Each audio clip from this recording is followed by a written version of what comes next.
Get your priorities right. Get your vehicle service priorities right.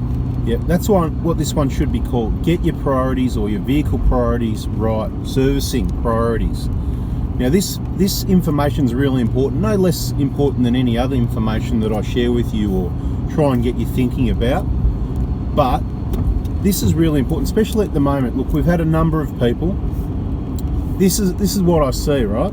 I see people taking holidays and overseas holidays, and then their vehicles aren't looked after, they aren't serviced, they aren't repaired. And the same people are the ones that cry poor the most. And look, I understand everyone's circumstances is different and everyone's been hit differently with Corona, but this is all even before Corona, okay? People, you know, oh, I need to do this, oh, that much, and oh, I can't. But then you look at their profile and they just got back from Thailand, and then they've got the Fiji trip planned, and they're going to go to Hawaii in 3 months, and you know, you're spending thousands of dollars on overseas holidays, but you don't want to spend a few $100 or a couple of grand on your looking after your vehicle properly. So get your priorities right. Now you've already heard, you don't need me to tell you that, you know, your house or your home is probably going to be your biggest investment, if that's what it is for you, an investment or not, that's another story, we're not talking about that.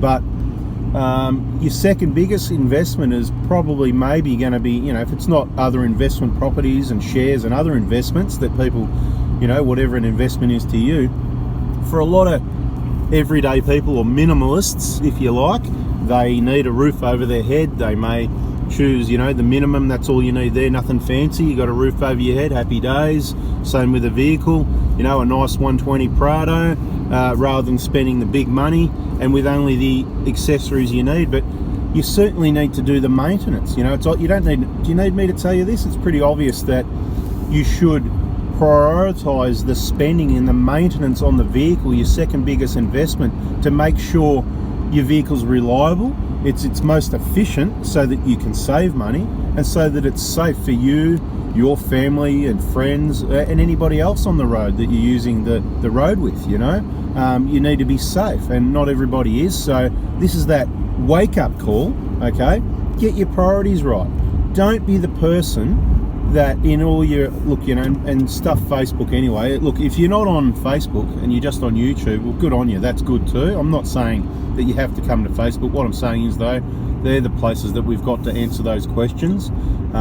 Feel free to ask the questions in the comments on our YouTube channel, and of course I'll get to it eventually. It may not be a reply there, but it will come in, whether it's Q&A videos or the next information videos that'll be coming your way. Okay, so at the end of the day, bada bing, get your priorities right. I'll give you some examples. Now, okay, so if you own that, we've got a Corolla going the other way, there's a Yaris over there, there's another Corolla, geez, lots of Toyotas around. Well, I wonder what, oh, there's a Camry head off the lots the other way, and there's a Prado behind it. Oh, there's a Hi-Ace van. Oh, there's a, what are those things called, the fancy sporty little things, one of them. Anyway, I could go on, right? Toyotas everywhere. I don't care if it's Toyotas or what.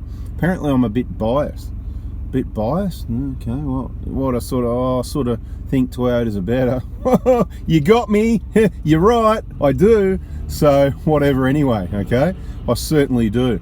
I don't even well, I don't know. Look, I got to be, I can't be arrogant here, can I? Yeah, it's just my opinion. What would I know? So if you've got your little Camry and your Corolla or whatever you've got, that's cool, because it's cheap to service. You do need to prioritize getting that serviced, you know, getting the service done. And yeah, we were on a roll. That changed pretty quick, and we're definitely over the line before it changed. But the little sporty Volkswagen in front of us with the P plates, he's on a bit of a go slow using. Oh, here you go, he's even already in the lane. And then anyway, we'll just back off, you know. So he was on a, I think he was on a bit of a, oh, we'll just go nice and so he's probably texting or something like that. Anyway, having a bit of a text while he's driving. Anyway, if you've got these small petrol vehicles, and that's what we'd recommend, not a small diesel. We'd never recommend a small diesel. Petrols are the go. Diesels are for touring the outback. Diesels are for the bigger Ks, the heavy towing, all that sort of thing. They're going to save you fuel. I've explained it before in other videos. This is not about that. This is get your priorities right. So servicing the small cars, yeah, you know, it's kind of like, you know, it's not going to cost you a lot. It's services, oil changes, checking this, a few tyres and brakes here and there. When you own a four-wheel drive, a lot of the vehicles we're talking about, basically, you know, it's kind of, you've got a budget. Look, you know, I mentioned in another video, you can't just buy a vehicle that's, put that on recirculate. See the stinking diesels? You know how bad that is for you? Anyway, this is what I'm talking about. But yeah, trucks there, they're diesels for now. Hopefully things will change. But look, when you own a full drive, whether it's a Prado or a 200 series or a new 300, whatever, you've got a budget to spend a lot more money. And as the vehicle gets older, certainly it's cheaper to keep it and spend the money on it. Well and truly, we've done the sums, done some comparisons for that, both for ourselves and for other people. It's certainly cheaper to keep the vehicle and look at. It's cheaper to maintain and service.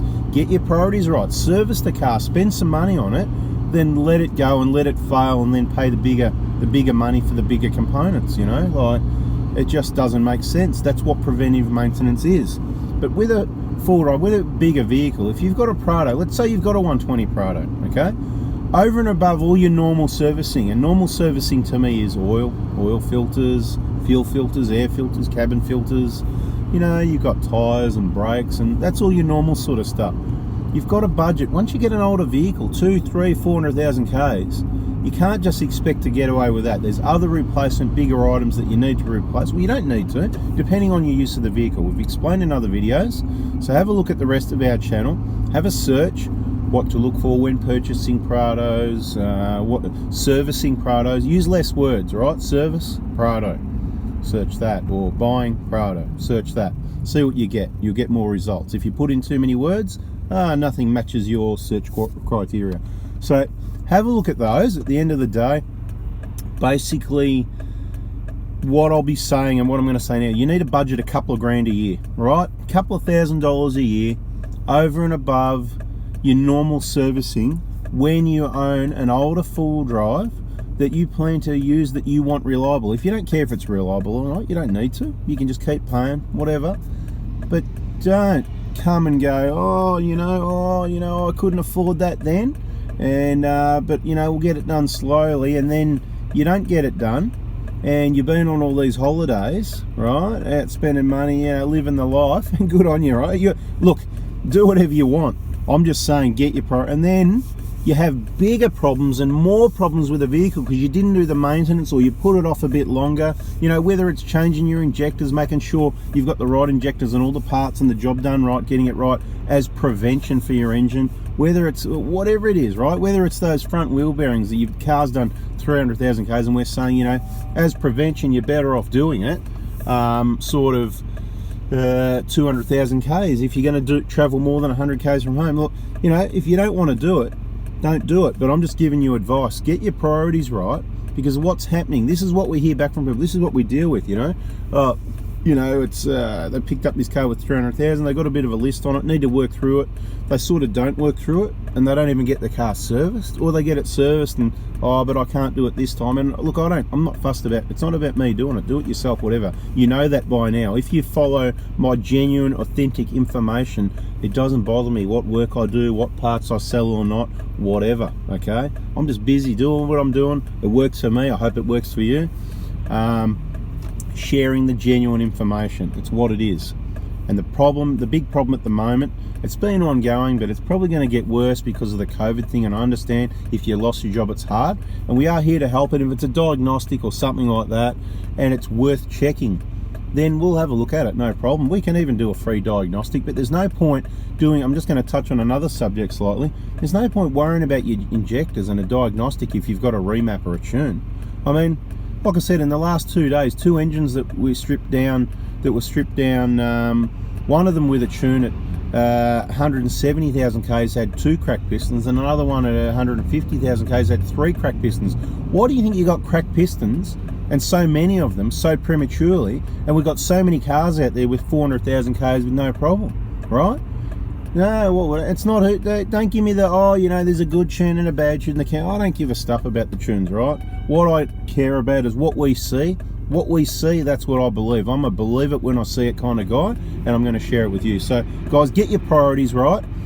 think about getting that work done on the vehicle before you plan your next holiday. Otherwise, when you get back from your holiday and the car falls apart and it costs double, 3 or 4 times what it was going to cost you to tick the boxes and get the work done, you don't have to go and spend 10 grand on the car. Well, you will if you don't do anything at 300,000 or 400,000 k's, because it's all going to catch up, and it will be $10,000 or $15,000 worth of work to do, right? You know, you'll have injectors, you'll have wheel bearings, you'll have an SCV, you'll have all your bushes, your lower control arms, you'll have suspension to do because it's fogged, you'll need a set of tyres, you'll need brakes, you know. If you haven't serviced it right, you might even have oil leaks, and it just goes on. And it probably doesn't go on far past there, actually, because awesome vehicles, right? If some other vehicle, look, I'm making it sound bad. Now, these are awesome cars. You know, to have a vehicle this long and not have to spend the money on it, and then just spend small amounts, you know. You might spend $1,000 one year, $2,000 another, nothing another year, but average budget, couple of grand a year. Get your priorities right. Hope that's helped. I'm out of here. Bada bing, bada boom. See ya.